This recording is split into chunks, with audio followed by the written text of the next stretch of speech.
उत्तर प्रदेश के गौतम बुद्ध नगर के थाना क्षेत्र 39 के पॉश सेक्टर 108 के नाले में 6 नवंबर को एक महिला का सिर और हाथ कटा शव मिलने का सनसनीखेज मामला सामने आया।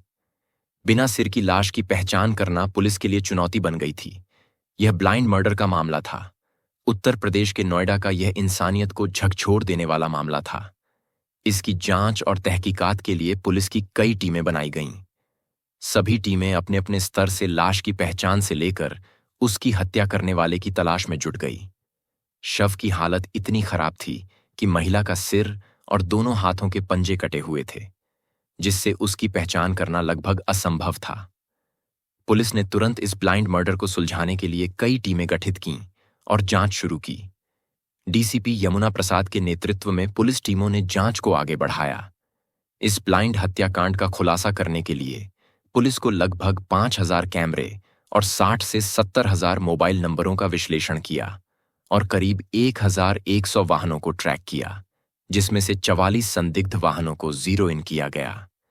40 लोगों की टीमें दिल्ली सहित बुलंदशहर, गाजियाबाद, हापुड़, अमरोहा, मथुरा जनपदों में भेजी गईं। शव पर केवल पैरों में बिछुए थे, जो कि मृतका की शादीशुदा होने की पहचान का एकमात्र सुराग था। पुलिस ने महिला की पहचान सुनिश्चित करने के लिए उसके पैरों में पहने बिछुए की तस्वीर के साथ एक पैम्फलेट जारी किया। लोगों से अपील की कि यदि किसी को भी इस महिला के बारे में कोई जानकारी हो तो तुरंत थाना सेक्टर 39 पुलिस से संपर्क करें। मृतका के पास से कोई कपड़ा या अन्य पहचान का सामान नहीं मिला था, केवल उसके पैरों में बिछुए थे। महिला की लंबाई 5 फुट 1 इंच थी। इस मामले की गंभीरता को देखते हुए एक विशेष टीम का गठन किया गया है, जो जनपद में गुमशुदा महिलाओं के घरों पर कॉल करके उनकी जानकारी जुटाने में जुट गई। पुलिस ने जब मामले की जांच शुरू की तो घटनास्थल से एक संदिग्ध बस को निकलते हुए देखा, जिससे जांच का रुख बस के ड्राइवर मोनू सिंह सोलंकी की ओर मुड़ गया। नोएडा पुलिस की 45 टीमों ने गाजियाबाद, दिल्ली, बुलंदशहर, अलीगढ़ और आगरा के लगभग 100 पुलिस थानों का दौरा किया। इन थानों में गुमशुदगी दर्ज महिलाओं की सूची से मृतका का मिलान करने का प्रयास किया गया। सेक्टर 108 स्थित पुलिस चौकी के पास नाले में मिली सिरकटी महिला की लाश की शिनाख्त करना पुलिस के लिए चुनौती बन गया था। महिला की पहचान और हथियारों तक पहुंचने के लिए पुलिस ने दिन रात एक कर दिया था। जांच में पुलिस ने 50 से अधिक महिलाओं की हिस्ट्री खंगाली और 2 संदिग्ध वाहनों पर अपनी जांच केंद्रित कर दी। 120 महिलाओं के बारे में जानकारी जुटाने के बाद एडीसीपी ने महिला की पहचान सुनिश्चित करने के लिए एक व्यापक अभियान चलाया। हालांकि घटनास्थल पर सीसीटीवी कैमरे नहीं होने के कारण जांच में बड़ी बाधा बन गई। घटनास्थल से कुछ दूरी पर स्थित एक पेट्रोल पंप के सीसीटीवी फुटेज खंगाले गए हैं, जिसमें 3 दिनों के भीतर लगभग 600 वाहनों की जानकारी जुटाई गई। हालांकि इनमें कोई भी संदिग्ध नहीं मिला, किंतु इसी दौरान पुलिस का 2 गाड़ियों पर शक गहराने के बाद उनकी जानकारी जुटाई गई। जांच के दौरान पुलिस को वह बस नंबर यूपी 16 के T0037 मिल गई, जो मोनू सोलंकी चलाता था। जब मोनू के बारे में तहकीकात की गई, तब उसका नोएडा में पता बरौला का मिला, जहां वह किराए पर रहता था। इसी बीच पुलिस को बरौला निवासी एक महिला के लापता होने की जानकारी मिली। पुलिस का शक मोनू पर गहरा गया। ब्लाइंड मर्डर केस में यहां तक पहुंचने में कई दिन लग गए। पुलिस को मुखबिर से भी मोनू के बारे में कई जानकारियां मिलीं। पता चला कि उसके लापता युवती के साथ प्रेम संबंध थे। शक के आधार पर 14 नवंबर 2025 को बस चालक मोनू सोलंकी को गिरफ्तार कर लिया। वह मूल रूप से उत्तर प्रदेश के एटा के जैथरा नेहरू नगर का रहने वाला था। पूछताछ में मोनू ने कबूल किया कि उसने ही अपनी प्रेमिका प्रीति की हत्या की है, और इस हत्या की जो कहानी बताई वो इस प्रकार है। प्रीति और उसकी मम्मी एक जीन्स फैक्ट्री में काम करती थीं। इसी के चलते दोनों परिवारों का मेलजोल बढ़ गया था। बाद में उसके और प्रीति के बीच अवैध संबंध बन गए थे। मोनू सिंह सोलंकी की बस में 5 नवंबर 2025 की दोपहर को 30 वर्षीय प्रीति यादव सवार हो गई थी। यह पहला मौका नहीं था जब वह डार्क शेड वाली ऐसी बस में अकेली मोनू के साथ थी। वह अक्सर नोएडा में बरौला की जीन्स फैक्ट्री में छुट्टी मिलने पर उसकी बस से ही अपने घर जाती थी। वह मोनू की प्रेमिका थी। मोनू भी उससे प्रेम करता था, लेकिन दोनों के बीच प्रेम संबंध कितना गहरा था, इसका पता उनके आपसी व्यवहार से चल जाता था। वे पहले से शादीशुदा और बाल बच्चेदार थे। वे कहने को तो प्रेमी युगल थे, किंतु उनके प्रेम में कुंवारेपन की कसक और कशिश नहीं थी। उनके बीच दिल और देह दोनों के अनैतिक संबंध थे। वे करीब 2 साल पहले ही प्रेम में पड़े थे। प्रीति अपने पति से अलग होकर बरौला में ही अपने 2 बच्चों के साथ रह रही थी।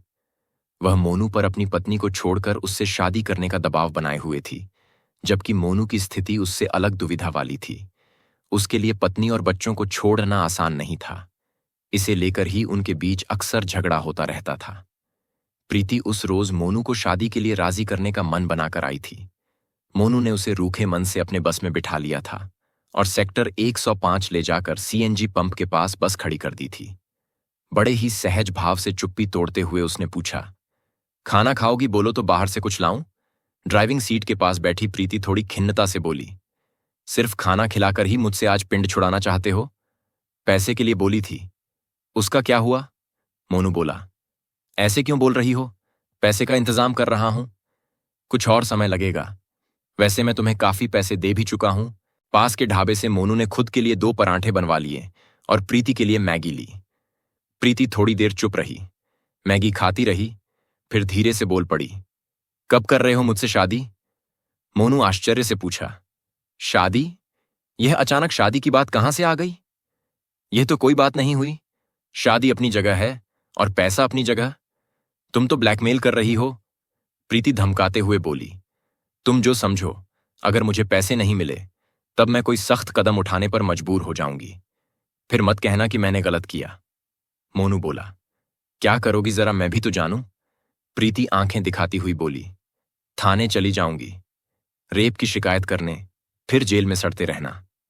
रेप का आरोप लगाने की बात पर मोनू गुस्से से भर चुका था। प्रीति मोनू को पहले भी धमकाती रही थी, लेकिन इस तरह की धमकी उसने पहली बार दी थी। मोनू तिलमिला गया था। उसके दिल में पहले से जख्म बने हुए थे। इस धमकी से वे और हरे हो गए। वह कुछ समझ नहीं पाई कि मोनू को अचानक हो क्या गया। उसकी बात इतनी बुरी लगी कि उसने परांठा खाना छोड़ दिया। नजर उठाकर देखा तो उसका रौद्र रूप देखकर सहम गई, लेकिन तब तक काफी देर हो चुकी थी। उसकी सिर्फ चीख ही निकल पाई। उसने चापड़ से प्रेमिका का गर्दन काट दिया। कुछ सेकंड बाद मोनू अपने चापड़ को निहार रहा था, जिससे खून टपक रहा था। खून के कई छींटे उसके कपड़ों पर भी पड़ गए थे। उसने खून सने चापड़ को बस की सीट के नीचे सरका दिया और वहीं बैठ गया। मोनू ने बताया कि प्रीति उससे लगातार पैसे की मांग करती थी और उस पर कमाई का बड़ा हिस्सा देने का दबाव डालती थी। प्रीति शादी करने और 4 से 5 लाख रुपए देने के लिए मोनू को ब्लैकमेल कर रही थी। मोनू की 2 बेटियां और एक बेटा भी है। विवाद के दौरान प्रीति ने मोनू को धमकी दी कि वह उसकी बेटियों से अनैतिक कार्य कराएगी। वह उसे ब्लैकमेल भी करती थी और उसके बच्चों को गलत कामों में लगाने की धमकी देती थी।